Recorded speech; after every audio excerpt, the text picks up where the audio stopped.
Hello everyone, welcome back. कैसे हैं आप लोग? आशा करते हैं आप लोग बहुत अच्छे होंगे।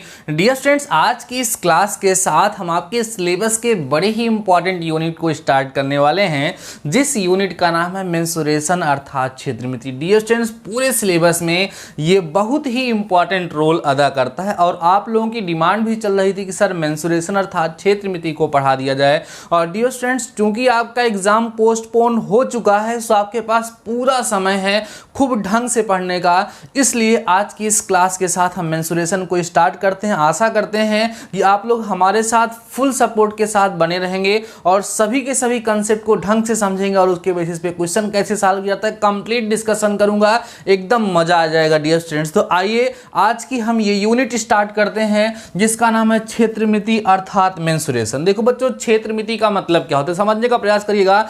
हिंदी और इंग्लिश दोनों में समझाऊंगा, कंप्लीट समझ में आएगा। बट यह ध्यान रखिएगा कि जब भी मैं कोई भी टॉपिक पढ़ाता हूं तो मैं उसको 100% क्लियर करने का प्रयास करता हूं। कई सारे बच्चे बोलते हैं कि सर इतना डिटेल में पढ़ने का मेरे पास समय नहीं है। तो आपके पास क्या समय है, क्या चाहते हो आप? केवल क्वेश्चन सॉल्व करा दिया जाए? क्वेश्चन सॉल्व करेंगे, इधर बताएंगे, कल उधर भूल जाओगे मेरे प्यारे बच्चों। क्यों आप लोग ऐसा सोचते हो कि आपको केवल क्वेश्चन सॉल्व कर दिया, हम बहुकाल बता दें ये वो इधर हो गया? ऐसा नहीं होता है। आप जब तक ढंग से पढ़ेंगे नहीं, आपको प्रॉब्लम होती रहेगी। हमेशा अच्छे से पढ़े रहोगे, आपको कोई समस्या नहीं होगी। आशा करते हैं हमारी बातों को आप लोग समझ पा रहे हैं, उसको फील कर पा रहे होंगे। ठीक है, आइए बच्चों हम यहाँ पर डिस्कस करते हैं कि भाई ये क्षेत्रमिति अर्थात मेंसुरेशन होता क्या है। समझिएगा बच्चों, देखो यहाँ पे जो वर्ड लिखा हुआ है क्षेत्रमिति, इसको हम लोग ब्रेक करें तो यहाँ पर दो वर्ड आता है। एक क्षेत्र, जिसको बच्चों इंग्लिश में एरिया कहा जाता है। क्षेत्र माने क्या कहा जाता है बच्चों? एरिया। दूसरी बात होती है मिति। मिति का मतलब होता है बच्चों मेजरमेंट। क्या नाम होता है? मेजरमेंट होता है। तो एरिया, या आप कह सकते हैं कोई भी फील्ड हो या कोई भी चीज हो, किसी भी चीज का, किसी भी प्लेन फिगर का, किसी भी सॉलिड फिगर का, या किसी भी ग्राउंड का, किसी भी मकान का, कुछ भी चीज का, उसकी एरिया के बारे में, उसके कंप्लीट सरफेस के बारे में स्टडी करना, उसके बारे में डिस्कस करना, उसके बेसिस पे क्वेश्चंस को सॉल्व करना जो होता है, उसी को क्या कहा जाता है? क्षेत्रमिति। उसी को बच्चों मेंसुरेशन कहा जाता है। बातें समझ में आ रही हैं? अब मेंसुरेशन को आपको पढ़ना कैसे है, ये हम आपके साथ डिस्कस करने वाले हैं। डियर स्टूडेंट, देखिए मेंसुरेशन को पढ़ने का सबसे अच्छा तरीका होता है कि हमारे पास जो जो आकृतियां हों, जो जो फिगर्स हों, जिनके बारे में हमें डिस्कस करना है, उनको हम दो कैटेगरी में कैटेगराइज कर लेते हैं। एक बच्चों होता है 2D फिगर और एक होता है 3D फिगर। एक को बोलते हैं समतलीय आकृति और एक को बोलते हैं ठोस आकृति। लेक्चर बड़ा इंपॉर्टेंट है, ढंग से खूब मन लगा करके सुनते चलिए। उसके पहले कुछ टर्म्स हैं जो हम आपके साथ डिस्कस करना चाहेंगे बच्चों। जैसे एक टर्म यूज होता है, इसको बोलते हैं बच्चों परिमाप। क्या यूज होता है सर? परिमाप, जिसको इंग्लिश में बच्चों पेरीमीटर कहा जाता है। पेरीमीटर कहा जाता है। इन केस ऑफ सर्कल इसको सरकमफ्रेंस कहा जाता है। अगर हम बात करें सर्कल की अर्थात वृत्त की, तो उस वृत्त के केस में इसको हम वृत्त का परिमाप, हिंदी में परिमाप ही कहते हैं, लेकिन इंग्लिश में बच्चों इसको सरकमफ्रेंस बोला जाता है। क्या बोलते हैं? सरकमफ्रेंस ऑफ द सर्कल, इसको जो है वहां पर बोला जाता है। तो हम लोग समझते हैं कि परिमाप का मतलब होता क्या है। अगर आपको किसी भी क्वेश्चन में परिमाप निकालने के लिए बोलेगा तो परिमाप से आप वहां पर क्या समझेंगे? क्षेत्रफल से आप क्या समझेंगे? साथ ही साथ आयतन का मतलब क्या होता है बच्चों? पृष्ठीय क्षेत्रफल का क्या मतलब होता है? संपूर्ण पृष्ठीय क्षेत्रफल का क्या मतलब होता है? सबसे पहले ये टॉपिक हम यहाँ पर डिस्कस करने वाले हैं। उसके बाद फिर हम आपके साथ डिस्कस करेंगे प्यारे बच्चों कि हमारी जो आकृतियां हैं उनको हम दो कैटेगरी में कैसे कैटेगराइज किए हैं, और उसके बाद फिर उसको हम लोग 1 बाई करके आराम से डिस्कस करते हुए चलेंगे। एकदम झक्कास, आपको क्वेश्चन भी सॉल्व कराएंगे और साथ ही साथ लॉजिक भी समझाएंगे। समझते चलिएगा। सबसे पहले हम बोलते हैं बच्चों कि परिमाप क्या होता है। क्या बच्चों? परिमाप क्या होता है, जिसको हम लोग क्या बोलते हैं डियर स्टूडेंट्स? पेरीमीटर कहते हैं। तो आइए समझते हैं परिमाप क्या होता है। देखो बड़ी समस्या की बात यह है कि डायरेक्ट जब परिमाप, किसी भी क्वेश्चन में बच्चों अगर डायरेक्ट परिमाप निकालने के लिए बोलता है, पेरीमीटर निकालने के लिए बोलता है, तो डियर स्टूडेंट्स क्या करते हैं? परिमाप का अर्थात पेरीमीटर का फार्मूला वहां पर अप्लाई कर देते हैं और उनको उनका रिजल्ट मिल जाता है। लेकिन कभी कभी क्या होगा, कहते हैं किसी खेत के चारों तरफ जो है बाउंड्री करवानी है, कटीला तार लगवाना है, इस तरह के क्वेश्चन पूछ लेता है, तो वहां पर ये रिकॉग्नाइज करना कि वो हमसे एरिया निकालने के लिए बोल रहा है या परिमाप निकालने के लिए बोल रहा है, वो तभी बच्चों पॉसिबल है जब आपको पेरीमीटर का अर्थात परिमाप का सही अर्थ पता होगा, उसकी सही मीनिंग पता होगी। तो आइए समझते हैं कि परिमाप का मतलब होता क्या है। बच्चों अगर एक लाइन में हम इसकी डेफिनेशन बताएं तो इसकी एक लाइन में डेफिनेशन होगी बच्चों, total length of the boundary, ध्यान देना, total length of the boundary, ठीक है, boundary of any plane figure, of any plane figure, किसी भी प्लेन फिगर की जो बाउंड्री की टोटल लेंथ होती है उसी को पेरीमीटर, उसी को परिमाप कहा जाता है। किसी भी समतलीय आकृति की जो चारों तरफ की बाउंड्री होगी या जितनी भी बाउंड्री होंगी उनका जो सम होता है बच्चों, उसी को क्या कहा जाता है, उसका परिमाप कहा जाता है। समझते हैं, देखिएगा, जैसे मान लीजिए कि ये हमारे पास एक आयत बन गया ABCD, ठीक है। अब ये इसकी लंबाई है और ये इसकी बच्चों क्या है, चौड़ाई है। आयत का परिमाप सबको पता है ना, 2 लंबाई धन चौड़ाई होता है। समझाते हैं कैसे होता है। अब हमने आपको बताया कि सर परिमाप का मतलब होता है कि उसकी जो total length of the boundary होगी, दिस प्लस दिस सबको जोड़ लोगे तभी तो इसका परिमाप आपको मिलेगा। तो क्या होगा बच्चों, यहाँ पर L plus B plus L plus B. अब L 2L हो गया, B 2B हो गया, 2 कॉमन ले लिए तो क्या हो गया, L प्लस बी हो गया। देखो यही तो परिमाप का फार्मूला होता है। ऐसे ही अगर हम यहाँ पर ट्रायंगल की बात करते हैं, अगर हम ट्रायंगल की बात करते हैं बच्चों, जैसे मान लो ये हमारे पास कोई ट्रायंगल है, ABC, इसकी साइड A है, B है और C है, और हमें इसका परिमाप अर्थात पेरीमीटर फाइंड करना है। तो कैसे फाइंड करेंगे, इसकी सभी साइड का सम। तो डियर स्टूडेंट सभी साइड का जब सम निकालोगे तो क्या होगा, A प्लस बी प्लस सी, सबको ऐड कर दो। अब यहाँ पर अलग अलग कंडीशन होती है। अगर ये इक्विलेटरल ट्रायंगल है तो 3 की 3 साइड्स क्या होंगी, इक्वल। अगर ये समबाहु त्रिभुज है तो इसकी तीनों की तीनों भुजाएं आपस में बराबर होंगी। तो उस केस में क्या होगा, ये 3 गुणे भुजा हो जाता है। तो कहने का मतलब ये है डियर स्टूडेंट्स की पेरीमीटर का मतलब क्या है, परिमाप का मतलब क्या है, आप समझ गए होंगे। जैसे मान लो ये कोई वृत्त है, अब इस वृत्त के परिमाप से क्या मतलब है, अगर यहाँ पर इस वृत्त को जैसे मान लीजिए तार का बना हुआ है, वायर का बना हुआ है, और हमने क्या किया, यहाँ से इसको कट किया। ध्यान समझो बच्चों, यहाँ से हमने इसको कट किया और कट करके ऐसे इसको खींच दिया। ध्यान सुनो, यहाँ से कट करके ऐसे इसको हमने खींच दिया तो एक क्या बन जाएगा, वायर बन जाएगा। उसी वायर की जो टोटल लेंथ होगी, उसी तार की जो कुल लंबाई होगी, उसी को इस वृत्त का परिमाप, इस वृत्त का सरकमफ्रेंस, इस सर्कल का सरकमफ्रेंस कहा जाता है। आशा करते हैं कि परिमाप का क्या मतलब है यह आपको समझ में आ गया होगा, और जो बातें बता रहे हैं उसको आप लोग नोट भी करते चल रहे होंगे। चलो भाई, परिमाप आप लोग समझ लिए। आइए अब हम बात करते हैं कि क्षेत्रफल क्या होता है। हाँ बच्चों ध्यान रखिएगा, जो परिमाप होता है वो सदैव समतलीय आकृति का निकाला जाता है। सर ये समतलीय आकृति क्या होती है, डियर स्टूडेंट्स समतलीय आकृति का मतलब होता है वे आकृतियां जिनमें ऊंचाई ना हो, केवल 2 डायमेंशन होती है। वो लंबाई चौड़ाई हो सकती है, त्रिज्या हो सकती है, कुछ भी हो सकता है, लेकिन उसमें ऊंचाई नहीं होती है, वो 2D फिगर होते हैं, उन्हीं को समतलीय आकृति कहा जाता है। और समतलीय आकृति में बच्चों हमेशा हम लोग क्या निकालते हैं, परिमाप। परिमाप जो है वो ठोस आकृति का नहीं निकाला जाता है, वहां पे कुछ और निकालते हैं, हम लोग डिस्कस करेंगे, ठीक है। आइए हम लोग समझते हैं बच्चों कि एरिया क्या होता है। सर एरिया जिसको हम लोग क्या बोलते हैं, क्षेत्रफल बोलते हैं। एरिया का मतलब क्या होता है, जैसे मान लीजिए बच्चों कि ये हमारे पास एक रेक्टेंगल है या कोई भी क्वाड्रिलेटरल मान लेते हैं। अब ये क्वाड्रिलेटरल के बीच में जितना स्पेस ये ले रहा है, जितना जगह ये ले रहा है, उसी जगह को ही इसका क्या कहा जाता है बच्चों, एरिया बोला जाता है। जैसे आयत का क्षेत्रफल क्या होता है, लंबाई गुणे चौड़ाई होती है।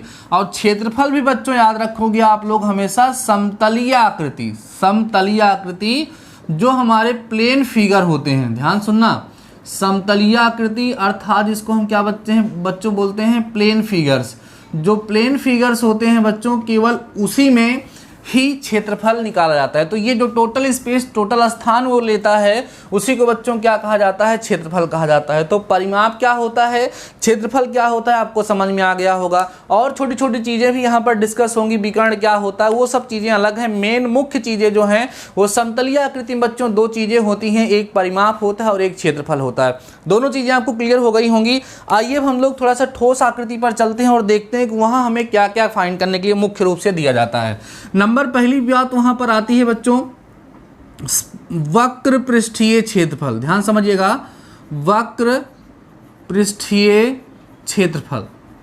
वक्र पृष्ठीय क्षेत्रफल क्या होता है, जिसको बच्चों यहाँ पे LSA या CSA कहा जाता है। CSA का मतलब होता है curved surface area, curved surface area, curved surface area, और इसको लेटरल सरफेस एरिया कहते हैं।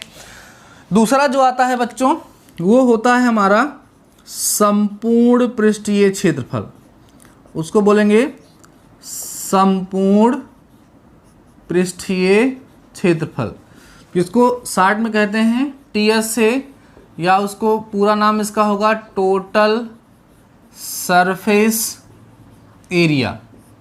आइए समझते हैं कि पृष्ठीय क्षेत्रफल और संपूर्ण पृष्ठीय क्षेत्रफल में क्या डिफरेंस होता है। ठीक है, एक सिंपल सा एग्जांपल लेकर के क्लियर करता हूं। आप किसी रूम में बैठे होंगे या आपके पास कोई रूम होगा, तो आप उसको देखो, आपका जो रूम है ना वो एक क्यूब है, सॉरी वो ये क्यूबॉइड है बच्चों, वो घनाभ है, क्यूब भी हो सकता है किसी का, वो एक क्या है बच्चों, घनाभ है। और घनाभ में क्या क्या होगी, लंबाई होगी, चौड़ाई होगी, और साथ ही साथ क्या होगी, ऊंचाई होगी। क्यूबॉइड आपका जो है बच्चों, घनाभ जो है वो किस तरीके से फिगर रहता है उसका, ये आपके सामने एक घनाभ हमने बना दिया। ये हमारे पास क्या बना हुआ है बच्चों, एक घनाभ बना हुआ है, एक क्यूबॉइड बना हुआ है। बातें समझ में आ रही होंगी आप लोगों को। ये घनाभ है अर्थात ये क्यूबॉइड है।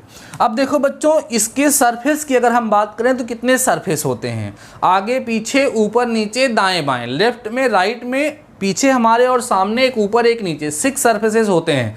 तो इन सभी सरफेस का अगर एरिया निकाला जाए, संपूर्ण का, जितने भी सरफेस दिख रहे हैं, ऊपर का, नीचे का, दाहिने साइड का, बाएं साइड का, अगर उन सभी सरफेस का एरिया निकाला जाए बच्चों, और उन सभी सरफेस के एरिया को निकाल करके आपस में ऐड कर दिया जाए, तो जो एरिया हमें मिलता है उसको टोटल सरफेस एरिया कहा जाएगा। टॉप का, बॉटम का, left, right, front end back.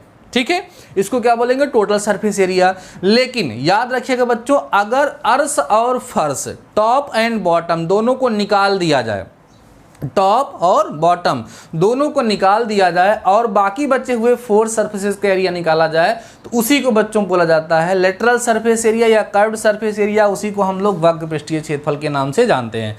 ठीक है, क्लियर हो गया। वक्र पृष्ठीय क्षेत्रफल क्या होता है, संपूर्ण पृष्ठीय क्षेत्रफल। संपूर्ण में संपूर्ण पृष्ठ आएंगे, वक्र पृष्ठीय क्षेत्रफल की बात करेंगे तो ये ऊपर वाला और ये नीचे वाला, देखिए ये ऊपर वाला नहीं रहेगा और ये नीचे वाला सरफेस नहीं रहेगा, ये और ये एक ऊपर वाला। ठीक है, 4 सरफेस वहां पर आएंगे। ठीक है, अभी हम फार्मूला भी निकाल करके आपके साथ डिस्कस करेंगे, बिल्कुल टेंशन मत लीजिए। अब हम बात करते हैं बच्चों आयतन की।